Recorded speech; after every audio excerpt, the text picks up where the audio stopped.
Juan Kapitulo 6, versikulo 35. Si Jesus miingon kanila, "Ako mao ang pan nga naghatag sa kinabuhi. Ang muari kanako dili nagayod gutomon, ug ang mutuo kanako dili nagayod uhawon." Ang mga puno Pan sa kinabuhi.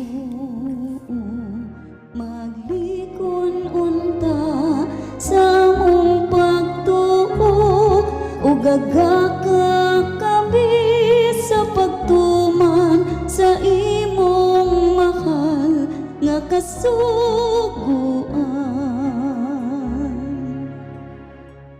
Ang Ginoo manaakan ninyo. Sa Santos nga Ebanghelyo sumala ni San Lucas. Niabot na panahon nga si Jose o si Maria nagtuman sa seremonya sa paghinlo sumala sa gisugo sa balaod ni Moises. Busa gidala nila ang bata ngadto sa Jerusalem aron ihalad sa Ginoo. Mao kini ang nasulat sa balaod sa Ginoo. Ang tanang panganay lalaki kinahanglan ihalad ngadto sa Ginoo. Miatusab sila sa paghalad sumala sa gisugo sa balaod sa Ginoo usa ka pares nga tukmo ug duha ka kuyabog nga salampati. Dining panahon na may tao nga nagpuyo sa Jerusalem nga nganlag Simeon. Maayo siyang tao, mahadlokon sa Dios ug nagpaabot siya sa kaluwasan sa Israel. Naguban kaniya ang Espiritu Santo. Ug ipasaligan siya sa Espiritu Santo nga dili siya mamatay hatun makita niya ang Mesiyas nga gisaad sa Ginoo. Minanduan sa Espiritu, misulod si Simeon sa templo. Sa gidala ni Jesus, si Jesus sa iyang mga gidikanan ngadto sa templo, aron dito ilang himuon kaniya ang gisugo sa balaod. Gikugos ni Simeon ang bata. Nagpasalamat siya sa Dios. Karon Ginoo, kay imo namang gituman ang imong saad, itugot na ang imuhang sulugoon muhalin na nga malinawon. Sa kagulihon kong mga mata, nakita ko ang imong kaluwasan, ang imong giandam at tubangan sa tanang katawhan. Usa ka kahayag, nagpadayag sa imong dalan ngadto sa mga dili Hudiyo, naghatag sa imaya ngadto sa imong katawhan ang Israel. Nahibulong ang amahan ug ang inahan sa bata sa pagdungog nila sa mga butang nga gisulti ni Simeon bahin kaniya. Nanalangin si Simeon kanila, umiingon kang Maria, nga inahan sa bata. Kining bataa, gipili sa Dios aron sa kalaglagan sa kaluwasan sa daghang mga tao sa Israel. Mahimo siyang ilhanan gikan sa Dios, supakon sa daghang mga tao. Ug tungod niini, madayag ang ilang mga tinaguang hunahuna. O kaguol sama sa usa ka hait nga espada mulagbas sa imong kagulingong kasing-kasing. Ang Ebanghelyo sa atong Ginoo. Pasalamati ang Ginoo kay siya maayo, ang iyang gugma mulungtad hangtod sa kahangturan. Pasalamati ang Dios sa tanang mga Diyos, ang iyang gugma malungtaron.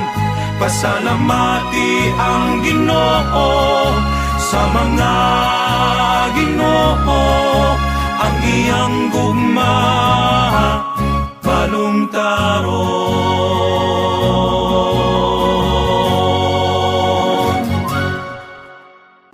Si Simeon usa ka magkaangayon ug buotan kayang tao. Diboto sa balaang espiritu. Gigiyahan siya sa Espiritu Santo. Siya masinugtanon sa espiritu. Siya dunay bugos nga pagsalig sa espiritu. Lakip ang saad sa espiritu ug dili siya mamatay hangtod nga iyang makita ang Mesiyas o sa atong Ginoo nga manunubos. Kita usab kinahanglan nga diboto sa balang espiritu. Kita usab kinahanglan magbisinugtanon sa giya sa espiritu.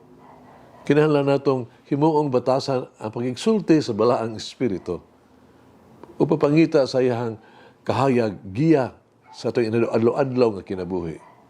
Kinahanglang siguro nato nga confirmed o makadawat kita sa sakramento sa konfirmasyon. Yung pagiha, makapilipisyo kita gikan sa pito ka mga gasa sa Espiritu Santo, ang gasa sa kaalam, pagsabot, tambag, kalig-on, kaibalo, kamakidiyos nun, o kahadlok sa Ginoo. Pinagi sa konfirmasyon, mapalig-on ang atuang katolikanhong pagtuo, mahimo kita mga saksi ni Kristo hangtod sa kamatayon. Iproklamar ni Simeon si Jesus ingog nga nagpadayag nasa kahayag ngadto sa mga hintel. Ang mga hintel, mao kitong mga tao, tanang mga tao nga dili mga Hudiyo. Si Simeon nagtagna nga si Jesus upadayag sa iyang kaugalingon ug sa iyang mensahe ngadto sa tanang katawhan gyud. Si Jesus wala pa sa pagkayab sa langit, nagsugo biya sa iyang mga tinun-an. Buong pa niya, busa, panlakaw kamo, paghimo kamong tinun-an sa tanang kanasuran, o bautisimuhi sila sa ngalan sa Amahan, Anak, Espiritu Santo. Kaya sa panahon sa mga tinun-an hangtod karon o hangtod sa katapusan sa kalibutan, ang Simbahang Katoliko, pinagi sa Santo Papa, o mga obispo, o mga pare, o mga laigo, nga nagtabang nga muhatag sa maayong balita ngadto sa tanang mga tao. Mga 5 o ikaunom nga bahin sa populasyon sa kalibutan dili biya Katoliko. Ang mga laigong Katoliko kinahanglan muhimig gyud ilahang importante kaayo. Ilahang katungdanan bahin sa pagpadala, pagsabwag sa mensahe ni Kristo ngadto sa mga dili Katoliko. Ato ka ng obligasyon. Labi na pagdanag silang kinabuhi. Nga may hulagway, unta ba hulagway lang ito lang ang maayong balita. Ang mga Katoliko sama sa paggamit sa telebisyon, sa pagsibya, sa hulagway, sa bahin Jesus o sa iyang mensahe. May mag-ampo kita. Magagakam nga Amahan, si Kristo nga imong anak, mahimong tao, alang ka na mo, mag-representar sa templo. Hinaot, iluwason niya ang among mga kasing-kasing gikan sa sala, danoon kami sa imong presensya. Kini among gipangayo, pinagi sa mga Kristo imong anak, buyog hari ubang kanimog sa Espiritu Santo, Diyos hangtod sa kahangturan. Amen. Mama Mary, may recognize the light of Christ in others. Mulangin ng Diyos magagawa sa tanan, Amahan, Anak, Espiritu Santo. Amen. May the Lord of the divine mercy bless us all, heal us from all diseases and suffering. Ayun unta niya kita, tanang mga sakit na sa lawas o sa kalag, body and soul. In the name of the Father, the Son, and of the Holy Spirit. Jesus, I trust in you. Amen. Whoever eats the bread of life will never hunger, says the Lord. Kay galaan inyong nabati ang pagpaambit ug hamubong pamalandong sa pulong sa Dios pinaagi sa tulumanon pan sa kinabuhi nga gidumala ni Monsignor Daddy Silva. Hangtod na usab sa sunod higayon, daghang salamat. The bread of life.